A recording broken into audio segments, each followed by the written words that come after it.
Vivimos sin duda uno de los momentos más oscuros del país. La ciudadanía no solo que no ve esperanza en el país, sino que está saliendo masivamente de la nación. El presidente Daniel Noboa ha tenido poco tiempo de acción, pero también ha sacado una mala nota ante la ciudadanía al momento de administrar ya el tema de los apagones.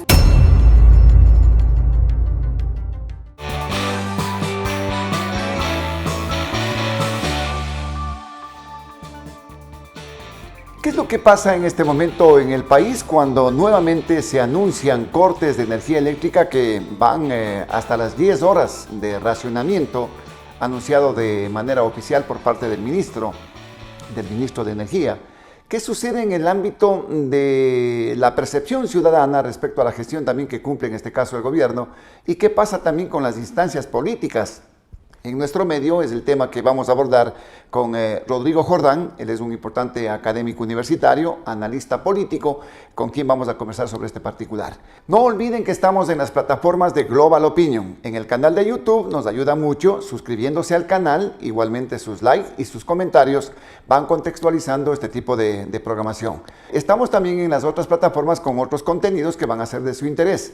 En Facebook, en Instagram, estamos también en X, antes Twitter, y también en Spotify y en TikTok. Ahí nos va a encontrar con resúmenes informativos tanto a nivel nacional como internacional. No olviden también que estamos gracias al apoyo de Cubiec, más que un buen acero. Thunder Mammoth, más fuerte, más versátil, más eficiente. El programa también se retransmite a través de la 1240 en AM, Radio Metropolitana, y en la página de Facebook por Pasión TV Digital, los días sábados y domingos desde las 7 de la mañana. Gracias, Rodrigo, por estar en la programación. ¿Cuál es el punto de vista que mantienen ustedes, los analistas, haciendo un parangón de lo que está pasando en este momento?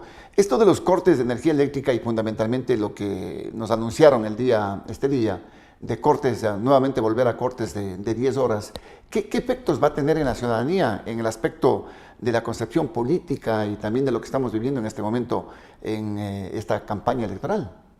Así es, nosotros creemos que el Ecuador en este momento es un país en emergencia y en real emergencia porque estamos viendo que la calidad de vida de los ecuatorianos poco a poco se ha ido degradando en los últimos, diríamos, 3 gobiernos. ¿Qué es lo que ha ocurrido luego de la salida del expresidente Rafael Correa? Vino Lenín Moreno, luego estuvo Guillermo Lasso, que no pudo cumplir su periodo presidencial, y ahora está el presidente Daniel Noboa, que parece que a pesar de todos los esfuerzos que él hace para poder mantener un Estado en orden y obviamente tratar de apoyar a la ciudadanía, sobre todo en su día a día, vivimos sin duda uno de los momentos más oscuros del país, dado que la situación de la crisis socioeconómica, la crisis de seguridad, ahora viene y se suma a la crisis de los apagones que prácticamente nos regresa como a la época de la pandemia. ¿Esto qué quiere decir? Que estamos ante un país paralizado y que requiere acciones inmediatas para volver a rehabilitar. Tú dices a la época de la oscuridad en este caso, como un parangón el tema de los cortes de energía, ¿no? Pero en este caso la situación como lo describes es complicada, es difícil para el país, pero en la percepción mismo de los ciudadanos esto le va a afectar directamente en la parte política, ¿tú crees? Así es. ¿O le va a hacer pensar de diferente forma? Lo que ocurre aquí es que hay que decir algo que es muy clave. Desde el año 2022, el proceso de la ciudadanía de ver un país cada vez más difícil para vivir, cada vez más complicado para sobrevivir, ha hecho que, por ejemplo, ya encuestas desde finales del 2022 nos decían que el ánimo de la ciudadanía estaba mal, que el optimismo del país no andaba bien. Claro, y en esas cifras, en esas épocas, se hablaba de que 7 de cada 10 ecuatorianos veían el futuro del Ecuador como algo sombrío. Estamos hablando del año 2022. ¿Qué es lo que ha ocurrido ya en el 2024? Después de la pandemia, dices tú, ¿no? Claro, después de la pandemia, a pesar obviamente de que habíamos salido ya de este problema, pero veíamos todavía este panorama difícil para el Ecuador. Ya para el año 2023 y 2024, esta percepción de optimismo de los ciudadanos sigue agravándose y hoy tenemos una nación en la cual Hay dos factores, solo para terminar, que son importantes. La ciudadanía, no solo que no ve esperanza en el país, sino que está saliendo masivamente de la nación. Ya, pero ¿por qué razones se dan en este caso? ¿Son la falta de decisiones, la falta de oportunidades, decisiones, digo, de los propios gobiernos que han estado en nuestro medio, las que hacen que lleguemos a estos niveles, Rodrigo? Así es, nosotros creemos que básicamente lo que ha ocurrido es una situación que yo diría que es la causa de todo. Los gobiernos de Lenín Moreno, el gobierno de Guillermo Lasso y el actual gobierno han descuidado un aspecto que es importante, la inversión social. Y esto también ocurrió obviamente al final del gobierno del presidente. La inversión social, dices tú, inversión social quiere decir inversión en la gente. Así es, no se ha invertido en la gente. Ya, pero tampoco ha habido inversión en otros aspectos. Lo que estamos viviendo, la parte energética, es porque no ha habido inversión. Exactamente. Entonces, si los gobiernos, desde finales del gobierno del presidente Rafael Correa, de Lenín Moreno, Guillermo Lasso y Daniel Noboa, no invierten en la gente, no invierten en el país, esto quiere decir que vamos a tener una economía estancada. El país es una nación tan pequeña en la cual el Estado siempre es un motor dinamizador. Y tú bien dices, no se ha invertido en la gente, pero tampoco se ha invertido en infraestructura, no se han tomado las medidas necesarias. Yo creo que la nación, y nosotros no pertenecemos a ningún partido político, creo que la ciudadanía y la nación ya está cansada del típico argumento que te dicen, bueno, esto yo lo heredé. Solo para poner un ejemplo, el presidente Rafael Correa ya salió hace casi, van a ser 8 años. Entonces, ¿qué es lo que ha pasado con los últimos gobiernos, especialmente el de Lenín Moreno y el de Guillermo Lasso? No tomaron esas medidas para poder hacer de este Ecuador del 2024 un Ecuador de progreso, de prosperidad, y obviamente hoy el presidente Daniel Noboa ha tenido poco tiempo de acción, pero también ha sacado una mala nota ante la ciudadanía al momento de administrar ya el tema de los apagones, tomando en cuenta obviamente que este es un problema que ya lleva por años. Aquí lo que ha faltado es previsión, digamos, en este caso, Rodrigo, por parte del actual gobierno, tomando en cuenta que viene arrastrando estas dificultades de gobiernos anteriores.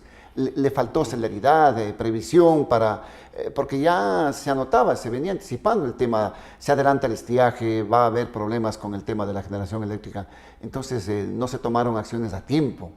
¿Se podría decir esto? Yo recuerdo que antes de que el presidente Daniel Noboa asuma el poder, yo escribí un artículo para la cadena internacional CNN sobre la situación del presidente Daniel Noboa o del próximo mandatario. Y yo decía que este es un presidente sin tiempo. No va a tener gran margen de maniobra, dado que iba a tener máximo 1 año 6 meses, 1 año 7 meses y encima una campaña electoral. Pero ¿qué es lo que ocurrió? Que al momento en el que el presidente Daniel Noboa asume el poder, vemos que asume la nación o la directriz de la nación sin un equipo. Se tardó en elegir un equipo. Y luego, obviamente, hemos visto que no se han tomado todas esas medidas en el aspecto energético, por ejemplo, para reparar este parque térmico, para tomar todas las previsiones, hacer reservas de energía. Incluso hay varios analistas energéticos que dicen que los apagones, para no llegar a estos horarios tan extendidos, debieron comenzar en julio y en agosto, para ya tener reservas de energía. Para ir guardando el agua, poco, ¿no? De Exactamente. De las represas. Pero ¿qué es lo que ha ocurrido? Que finalmente eso no pasó y hoy tenemos un país sumido en la oscuridad. Y más allá, yo digo, Osvaldo, de echarle la culpa a un presidente, a otro presidente, ¿qué es lo que piensa la ciudadanía? Y las personas que me escuchan, yo les preguntaría qué sienten, esta impotencia que tienen ante unas autoridades que no han sabido dar respuesta a un problema tan importante como el de apagones. Osvaldo, y solo para terminar, el tema de los apagones no es un tema que nace en sí hace 5, 6, 7 años. Yo a inicios de los años 2000 era periodista de Diario El Universo, especializado en noticias de energía y petróleo, y ya desde hace mucho antes del año 2000 ya se hablaba de los estiajes, es decir, este no es un tema que ha venido de hoy. No es que los estiajes son de recién, pues esto viene, es una característica hidrológica de estas zonas del país. Más aún complicada por el tema del calentamiento global, todo eso, ¿no? Adelantamiento de las fechas en las que se daban estos estiajes. Pero yo reitero, este tema de tomar medidas faltó, digamos, en este caso. No fueron previsibles demasiado tarde para hacer lo que se está haciendo en este momento, buscar energía de algún lado. Así es, lo que queda claro a octubre del año 2024 es que no se han tomado medidas. ¿Para qué? para diversificar la matriz energética, para tener a punto el parque térmico. ¿Y qué es lo que ocurre finalmente? Tenemos un parque térmico que está entregando un poco más de la mitad de su capacidad instalada. Existen unidades de generación, especialmente a combustible, a búnker, a gas, que no están operando. A diésel también, ¿no? A diésel, y eso el gobierno lo ha puesto también y lo ha comunicado, pero finalmente no se tomaron las medidas. Obviamente, una vez que está el problema, lo más cómodo es decir que esto lo heredé, que no alcanzamos a hacer las contrataciones, que es muy difícil el tema de la contratación pública. Incluso el ministro Goncalves ha dicho que la segunda barcaza también tiene cierto retraso en su llegada. Entonces, más allá de eso, creo que los gobernantes deben pensar que lo principal en este país es invertir en la sociedad, es invertir en la gente. También la estabilidad macroeconómica, pero hay que invertir en la gente. Exactamente, la estabilidad macroeconómica que te podría permitir invertir en la parte social. Pero si es que no hay esa estabilidad macroeconómica, si es que no hay los recursos que se necesitan, en este caso, Rodrigo, muy difícil. No la estamos poniendo complicado al presidente Noboa, que tuvo que heredar un país prácticamente quebrado de la gestión de Guillermo Lasso. Así es, el presidente Noboa, nosotros hemos visto que desde finales de noviembre que asume el poder, ha ejecutado y ha hecho iniciativas importantes. Vamos a reconocer cosas que también ha hecho el presidente Noboa. Ha tenido una decisión muy fuerte y activa en la lucha en contra de la narcodelincuencia. También ha tomado medidas que ningún presidente se atrevió a tomar, entre las cuales estaba, por ejemplo, la eliminación de los subsidios al combustible, el incremento del impuesto al valor agregado para dotarle al Estado de esos recursos que se necesitan para seguridad. Es decir, la ciudadanía hizo su parte de la mano del presidente Daniel Noboa, y la Asamblea igual, ¿no? La Asamblea igual. Aprobaron leyes importantes. Aprobaron leyes, trabajaron juntos. Hasta cuando estuvieron de luna de miel. Tanto la Asamblea como el presidente se llevaron récords de aceptación de gestión, pero ¿qué es lo que ocurrió? Aprobaron la ley no más apagones, pues. Aprobaron la ley no más apagones, pero aquí hay una cosa que poca gente está diciendo. La gente ha hecho su esfuerzo, pero la gente también hoy está esperando a finales del 2024 esa retribución desde el Estado de todo el esfuerzo tributario, económico que ha hecho. ¿En qué? En la generación de inversión para más empleo. ¿En qué más? En la lucha contra la pobreza. Las personas están esperando tener más oportunidades, tener servicios básicos de calidad, que vayan a los hospitales y exista, por ejemplo, medicina, claro, que vayan ya al inicio de clases en los establecimientos públicos y que la infraestructura está bien. Pero algo fundamental, la gente reclama que existan posibilidades de trabajo, que existan esas posibilidades de empleo que se necesitan en este momento. Y eso precisamente es lo que escasea. Acá en Quito, la ciudad con una tasa de las más altas de desempleo. Y tú dijiste hace un momento, la gente queriéndose ir, jóvenes que quieren irse del país porque no hay oportunidades. Así es, nosotros en un medio colega que es de Ecuador en Vivo tenemos una columna semanal y decíamos que millones de ecuatorianos jóvenes están enojados con el país porque 6 de cada 10 desempleados en el Ecuador son jóvenes. Estas personas que están entre los 18 y 29 años, que quieren una oportunidad. E incluso hay una encuesta de Child Fund, que es una organización social, que investigó la opinión de los jóvenes en tercer año de bachillerato en Ecuador, y más de la mitad sueñan con irse del Ecuador, porque aquí ya no ven oportunidades. Entonces, esta es una oportunidad, creo yo, para el presidente Daniel Noboa, en este tramo final de su gestión, de hacer una fuerte intervención social en esos quintiles que están sufriendo, de generar compensaciones para las personas. Pero ¿tú le ves factible que se dé esta inversión social en este momento?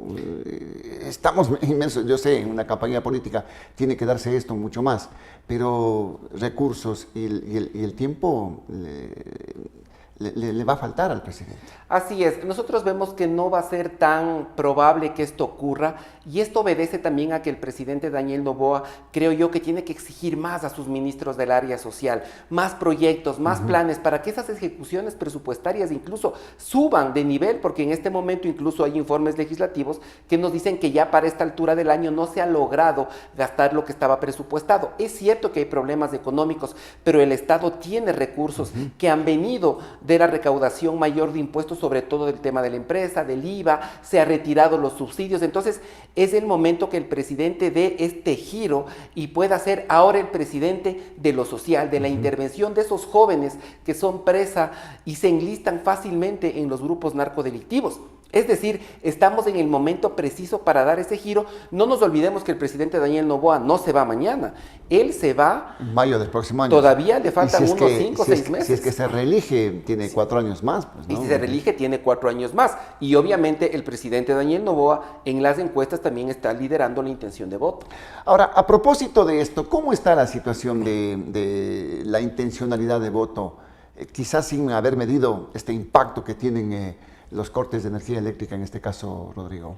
¿Conoces algo tú al respecto de cómo se está moviendo la percepción ciudadana? Nosotros hemos hecho un análisis de 2 encuestas que han venido investigando la intención de voto desde julio, agosto y septiembre. Y aquí hay temas bien interesantes porque vemos que en julio, agosto y septiembre el presidente Daniel Noboa está estancado en su intención de voto. Incluso ha bajado 1 o 2 puntos. Pero vemos, por ejemplo, que en estas encuestas de Comunicaliza y de Sid Gallup, la intención de voto de Luisa González ha estado creciendo en más de 10 puntos. Es decir, en julio tenía una intención de voto más o menos de 17% según Comunicaliza, y para septiembre en la encuesta de Sid Gallup le coloca casi en 26%. Entonces, sí ha estado creciendo la intención. Unos 10 puntos. Sí, lo cual es importante en 3 meses. Y también la irrupción de Jan Topic hace que esta encuesta de Comunicaliza y la última encuesta de Sid Gallup en septiembre nos dice que ha crecido de 0, porque no se le medía todavía en julio, a 6% en agosto y al 15% de septiembre. Es un crecimiento importante. Entonces, un crecimiento importante. ¿Esto qué quiere decir? Que el presidente debe estar preocupado en este momento de que su capital político no sufra un revés. Ya tendremos en poco tiempo una encuesta luego de los apagones y nosotros podemos anticiparnos a decir que habrá un bajón más importante para el presidente Daniel Noboa. Entonces, como decíamos, esta es la oportunidad del mandatario de poder generar estos cambios que se requiere, incluso para asegurarse una reelección. De lo contrario, todo puede pasar. Mantener esa intención de voto, ¿no?, que tuvo en su momento. Creo que llegó a 32, 35% de intención de voto. Pero ¿tú le ves que el presidente está bajando en este momento, o estará bajando en este momento en la intención de voto, en la percepción de la ciudadanía, por el problema de los apagones, de los cortes de energía eléctrica? Sí, nosotros hemos sido claros en decir desde hace unos 2 meses en un informe que hicimos del Centro Latinoamericano de Manejo de Crisis y Comunicación, que si existe un factor que puede ser letal para las aspiraciones de reelección del presidente Daniel Noboa, son los apagones, porque eso ya implica una afectación directa a la cotidianidad y a la capacidad productiva de los ecuatorianos. No nos olvidemos de algo, que casi el 75% de hogares en el Ecuador es de clase media, media baja y que está en situación de pobreza. Son personas que en su mayoría no tienen empleo adecuado. ¿Esto qué quiere decir? Que salen todos los días a buscar esos 15, 20, 30, 5, $2 para poder sobrevivir en el día, y una afectación en cuanto a temas de cortes de energía les afecta directamente en los productos que tienen, en los productos que mantienen, quizá una cola, un helado, una artesanía. Entonces, esto sí puede ser letal para las aspiraciones presidenciales, y nosotros también habíamos dicho que el resultado de esta elección es impredecible, y creo que el presidente, no sé con certeza, pero no calculó que este tema de los apagones podía ser tan grave y que incluso podía amenazar su reelección. Claro, que iban a ser tan graves este tema de los cortes de energía eléctrica. Pero en suma, lo que sí se ve es el tema del impacto económico inclusive que se tiene, pues. No solamente es que nos quedamos sin luz, sino que la productividad, como tú estabas señalando, la industria se está quejando porque apuntaron directamente a ellos, a quitarles 10, 12 horas directamente la energía eléctrica. La productividad, la generación de empleo, se están perdiendo decenas, centenas de millones de dólares, en este caso, Rodrigo. Incluso nosotros decimos que el clima de la sociedad va a ir bajando poco a poco a niveles que podrían estar amenazando la gobernabilidad del Ecuador, porque en poco tiempo, si esto puede venir un estallido social a finales del año, que también lo habíamos dicho a inicios de este. ¿Tú le ves que puede haber este estallido social? Claro, si la situación se vuelve mucho más grave, puede venirse. Por el nivel de desempleo, por ejemplo. Mi estimado Osvaldo, espero no equivocarme, pero los movimientos sociales en este momento ya estarán preparando ciertas protestas porque la situación es insostenible. Vi un pronunciamiento de algunos movimientos sociales, centrales sindicales, que están responsabilizando al gobierno por esta crisis que está atravesando el país. Así es, entonces los apagones se suman ¿a qué? A una situación de inseguridad complicada, se suman a algo que ya la gente comenta todos los días: tener un empleo adecuado es un lujo en Ecuador. Es un lujo. ¿Esto qué quiere decir? Que nadie está reclutando personas, ni siquiera el Estado invierte. No nos olvidemos que estamos ante un Estado restrictivo. El Estado no invierte, no dinamiza la economía, ni siquiera invierte el Estado, tampoco invierte el sector privado por esta inestabilidad. Y a todo ese escenario de migración, de esta hecatombe que vivimos socioeconómica, ahora se suman los apagones, en donde la ciudadanía ni siquiera puede contar ya con un servicio básico. Ahora, el tema de los apagones, como que le ha opacado este problema que tenemos también con el tema de seguridad, Rodrigo. Así es. O en seguridad sí le estamos apuntando. Lo que ocurre es que el Ecuador vive de crisis en crisis que son flor de un día. Hoy son los apagones, ayer eran los temas de inseguridad. Obviamente en este momento la opinión pública está enfocada más en los temas de apagones, pero obviamente los temas de inseguridad siguen siendo un grave problema para la ciudadanía. En este momento, mi estimado Osvaldo, obviamente el gobierno nos ha dicho que han bajado un poco los índices, pero si en este momento salimos a la calle a preguntarle a cualquier persona si aún tiene temor de ser asaltada, de ser plagiada, de ser secuestrada, de ser víctima de una estafa, de ser asesinada o de caer como víctima colateral de algún tipo de sicariato, las personas te van a decir que aún no se sienten seguras. Esta es una tarea que no es de corto plazo, pero creo que, en resumidas cuentas, es el momento en el que el gobierno nacional dé un giro hacia lo social. Obviamente los otros candidatos como Luisa González, como Jan Topic, también tendrán y harán lo suyo. Y también nosotros anticipamos también que pueda haber un movimiento en este pelotón de las personas que tienen en este momento menos de 5%, porque existe también un crecimiento. Claro, eso te iba a señalar, pero aparentemente habrían 3 candidatos en este caso que tendrían las mayores posibilidades, que es el propio presidente Noboa, Luisa González y Jan Topic. Pero ¿qué pasa con el resto? Son 16 candidatos, pues. Sí, los 16 candidatos en nuestro criterio atentan contra un principio de voto informado hacia la ciudadanía. Vamos a poner aquí un ejemplo. Colombia es un país... ¿Tú le ves que son demasiados candidatos? Son demasiados, porque Colombia es un país que es 3 veces más que en el tamaño de Ecuador. Tiene 51 millones de habitantes. Y cuando el presidente Gustavo Petro fue a su primera vuelta para la elección presidencial, que luego le llevaría a la primera magistratura de ese país, habían 6 opciones. Es un país 3 veces más grande y hay 6 opciones. Aquí tenemos un país pequeño con 16 opciones. ¿Pero por qué pasa esto? Es porque nuestro marco normativo electoral le obliga a cada uno de los movimientos o partidos políticos de alcance nacional a tener un candidato, porque si no pueden ser borrados del registro electoral, pueden perder el dinero que el Estado les asigna para la formación de sus cuadros, pueden perder el dinero. Más o menos el CNE ha calculado que cada binomio presidencial manejará un promedio de $318,000 para su difusión o promoción electoral. Es más, el Estado está destinando casi 14 millones en este proceso electoral para la difusión de todos los candidatos, tanto de Asamblea Nacional, Parlamento Andino y presidente y vicepresidente de la República. Entonces, tenemos un marco jurídico que fomenta la proliferación de candidatos. Esto en algún momento habrá que cambiarlo. Pero muchos se decían, bueno, esa es la democracia, pues hay que dar más oportunidades para que la gente participe en este caso. Pero ahora vemos que hay dificultades y que hay situaciones que no están bien. No están bien en este ámbito del código de la democracia, Rodrigo. Hay que hacer cambios. Pero el que hace cambios son los que están inmersos en el tema Hay político. que hacer cambios, pero es baja la probabilidad que lo hagan porque los legisladores, que aparte la ciudadanía tiene que saber que van a pasar de 137 a 151, ¿no? en mayo del próximo año, estos mismos legisladores obviamente no desearán perder estas prebendas.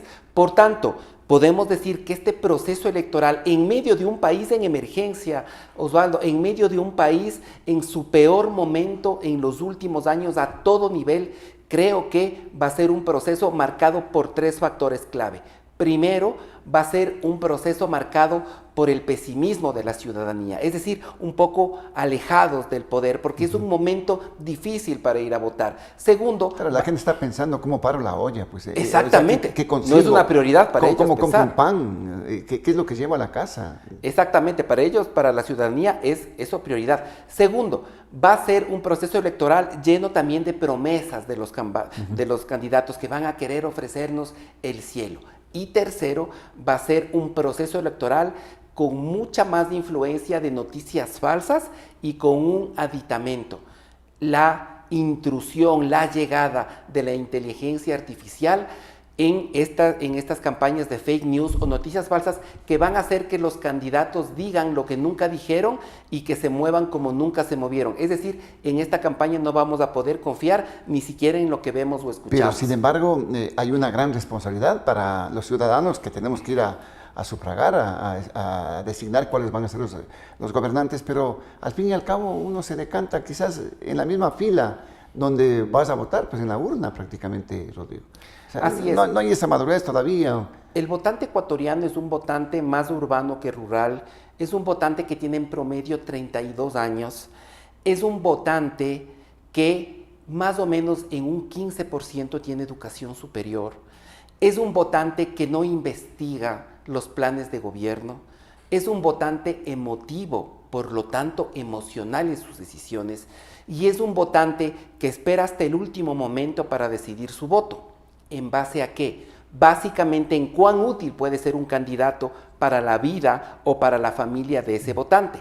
Pero entre los indecisos, y hay estudios sobre esto, más o menos el 70% elige su voto las 2 semanas antes de las elecciones. ¿Esto qué quiere decir? Que para la ciudadanía no es una prioridad votar, Claro. Simplemente lo hacen porque es una obligación. Y por el papelito, por el certificado. Por el papelito. Es que es una desazón, ¿no?, que se tiene con el sistema político, con los políticos en este país. Y la gente está más preocupada en otras cosas, como tú también lo estás señalando. Ahora, en este ámbito electoral, sin embargo, nada está dicho. A pesar de los apagones, a pesar de que el presidente podría tener una caída un tanto complicada en su intención de voto, no está dicho nada, digamos, porque la campaña, octubre, noviembre, diciembre, en enero estamos en campaña directa, Rodrigo. Así es, lo que nosotros podemos prever es que obviamente no existe una metodología para predecir lo que pueda ocurrir. Esta es una elección de resultado, yo diría, muy incierto. Hay una gran interrogante, lo cual también afecta a las inversiones y todo el marco económico del Ecuador, pero lo que sí creemos nosotros como certeza es que el ecuatoriano buscará aquel candidato que pueda demostrar en el debate, en sus mensajes, que realmente puede cumplir lo que ofrece. Tenemos 3 gobiernos, mi estimado Osvaldo, Lenín Moreno, Guillermo Lasso y el actual, que han tenido muchas dificultades para cumplir lo que ofrecieron. Es más, llegan al poder y toca hacer todo lo contrario por la situación socioeconómica del Ecuador o porque no sabían cómo estaba el país. Entonces hay un desazón entre las personas porque casualmente las personas que uno elige para que cumplan lo que dicen no están logrando cumplir sus promesas de campaña. Y eso es grave y eso ahonda la poca credibilidad que tienen los políticos ante la ciudadanía. Click Research a inicios de este año publicaba un estudio que decía que 8 de cada 10 ecuatorianos no creen en la palabra de los políticos. Entonces, lo que puede ocurrir en este momento es que, y esto es clave, el nivel de indecisión suba mucho a pocas semanas de la votación y obviamente esto se decida con un resultado realmente imprevisto ya pocos días antes del 9 de febrero del 2025. ¿Tú crees que en estos últimos días vamos a entrar en un feriado? ¿Se puede aplacar el asunto? ¿Puede complicarse más si es que los cortes afectan a la actividad turística, a la actividad económica? Que mucha gente espera esto por los feriados para reactivarse, para activarse económicamente. Así es, este periodo que viene de feriado simplemente servirá para ratificar esta tragedia que es para el Ecuador, estos cortes tan prolongados, esta falta de previsión de todos los gobiernos, pero aquí hay un tema que es importante. Nosotros tenemos un Ecuador que antes de los apagones, el Fondo Monetario Internacional y el Banco Mundial e incluso el Banco Central preveían que iba a crecer en su economía el 2024 ni siquiera un punto, 0.8, 0.9. ¿Y qué es lo que va a ocurrir con este golpe letal de los apagones? En que esa previsión de crecimiento va a ser menor. Incluso podríamos estar entrando oficialmente en una recesión. Pero ahí digo algo, nuevamente estamos desperdiciando un año entero para generar prosperidad, crecimiento y obviamente el crecimiento de la población, que más o menos es una tasa del 2% anual, estará muy superior al crecimiento económico. Muchos hablan de que tendremos un decrecimiento, ¿no? No del 1, sino hasta de un 2% de decrecimiento, es decir, peor que en la pandemia. Mucho peor que en la pandemia en la parte económica. Rodrigo, qué interesante conversar contigo. Muy amable por tu presencia. Un abrazo y gracias a todas las personas que nos ven y nos escuchan. Gracias a Rodrigo Jordán, periodista académico, analista político, aquí con nosotros a través de la programación de Frente al Personaje. No olviden que estamos en las plataformas de Global Opinion. En el canal de YouTube nos ayuda mucho con suscribiéndose, sus likes y sus comentarios son importantes. El programa también llegó gracias a Cubiec, más que un buen acero. Thunder Mammoth, más fuerte, más versátil, más eficiente. Gracias por acompañarnos. Recuerde que estamos con ustedes de lunes a viernes a partir de las 19 horas por el canal de YouTube. Nos vemos el día de mañana con nuevos personajes, con nuevos invitados y nuevos temas. Ayúdenos con sus likes y comparta. Soy Osvaldo Morocho Ampudia. Nos veremos muy pronto.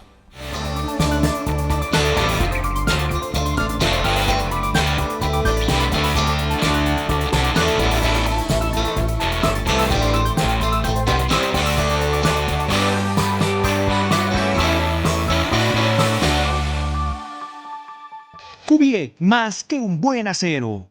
Existimos para acelerar el cambio hacia una construcción sustentable.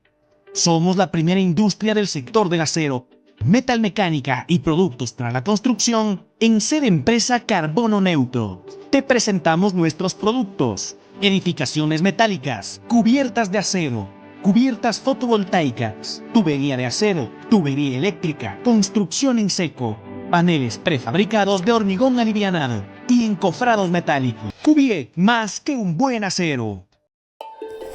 Él es Baltasar Ushka, el último hielero. Esta es la Thunder Mammoth M2, el primer motocarro de carga. ¿En qué se parecen estos dos personajes del Andes ecuatoriano? Que nacieron para ser los fuertes del trabajo pesado. Una potente herramienta de trabajo con amplio espacio de carga. Thunder Mammoth M2. Fabricados para durar, diseñados para ahorrar.